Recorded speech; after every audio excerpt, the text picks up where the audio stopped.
अतुल सुभाष, आज चारों ओर ये नाम बहुत चर्चा में है। वजह यह है कि इन्होंने बेंगलुरु स्थित अपने घर पर आत्महत्या कर ली है।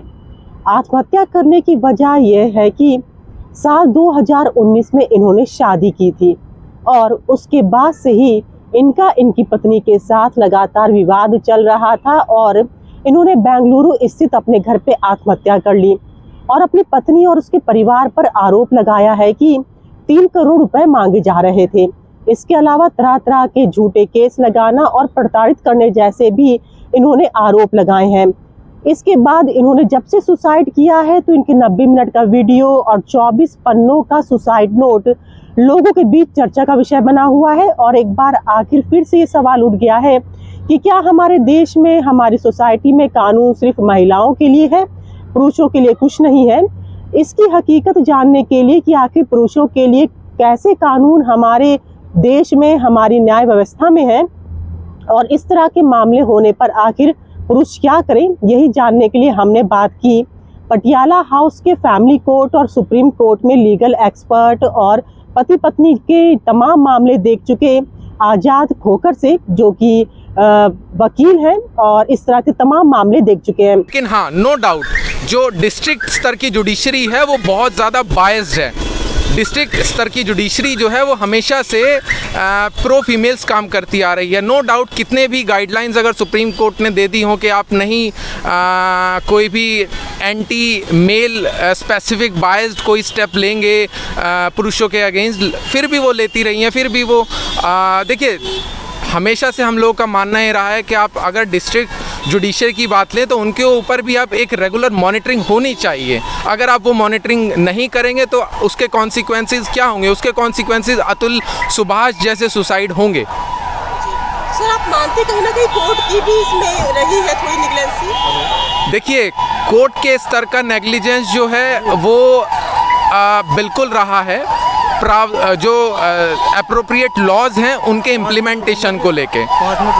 अगर आप फ्लॉज और फॉल्ट्स की बात करें तो नो डाउट वो फ्लॉज और फॉल्ट्स लेजिस्लेचर के स्तर पर भी हैं कि उन्होंने अप्रोप्रिएट प्रोविजंस इन्वोक नहीं किए, लेकिन वही फ्लॉज आप देखें तो उससे ज़्यादा बड़ी जो अकाउंटेबिलिटी और फ्लॉज हैं वो जुडिशरी के स्तर के हैं। देखिए, ऐसा बिल्कुल नहीं है। हमारे समाज और कानून में बिल्कुल प्रावधान है पुरुषों के फेवर्स में। चाहे आप मेंटेनेंस का ले लीजिए, सेक्शन 24 HM में जो है हिंदू मेंटेनेंस एक्ट का, हिंदू मैरिज एक्ट का, उसको अगर आप देखेंगे तो न्यूट्रल है with respect to maintenance pendental right के। उसमें जो हस्बैंड है उसको भी मेंटेनेंस मिल सकता है पेंडेंटल राइट और वाइफ को भी, और बाकी इसी और तरह के अन्य प्रावधान जो है उसमें भी अपना पुरुष हमेशा से अपने जो शिकायतें हैं और जो भी उनके ग्रीवियंसेस हैं वो दर्ज करा सकते हैं। लेकिन हाँ, एक बात बिल्कुल सच है कि जो महिलाएं हैं उनके कानून और उनका जो उनका रिजर्वेशन है हमारे लॉज में वो थोड़ा ज़्यादा स्ट्रिक्ट है।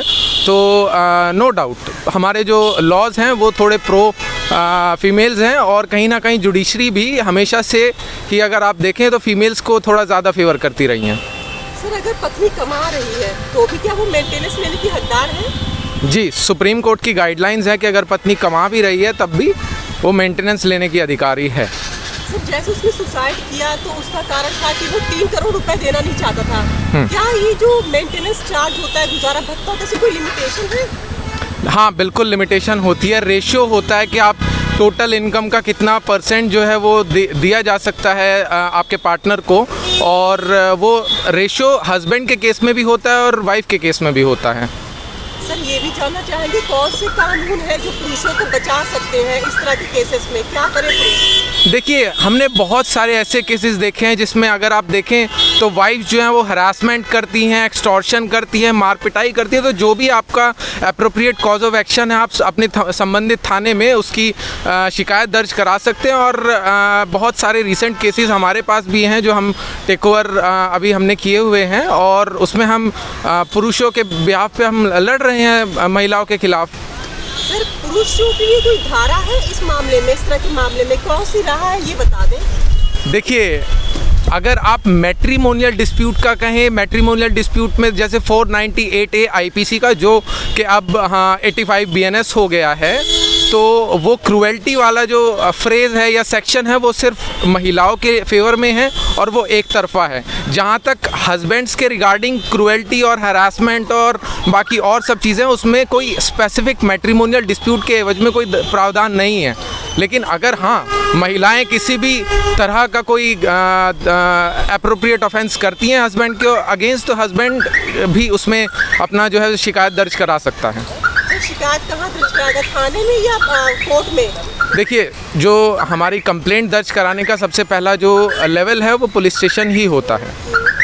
उसके बाद कोर्ट में उसके बाद जा सकते हैं। अगर आपका पुलिस स्टेशन में आपके केस की, आपकी कंप्लेंट की सुनवाई नहीं हो रही है तो आप उसके बाद कोर्ट में जाने के लिए फ्री हैं। सर, क्या जज से भी कोई अपील कर सकता है पति अगर इस तरह से उसे लग रहा है कि फर्जी आरोप है, फर्जी तरीके से फंसाया जा रहा है? देखिए, जजेस से अपील नहीं, डायरेक्ट आप जजेस के को अप्रोच कर सकते हैं by way of filing a complaint under section 173 sub clause 4 of भारतीय न्याय संहिता। पहले जो 156(3) हमारा होता था, जो भी आपकी शिकायतें हैं संबंधित कि मेरी धर्मपत्नी मुझे मार रही है, पीट रही है और मुझसे पैसा एक्सटॉर्ट करने की कोशिश कर रही है, जो भी आपकी शिकायतें हैं,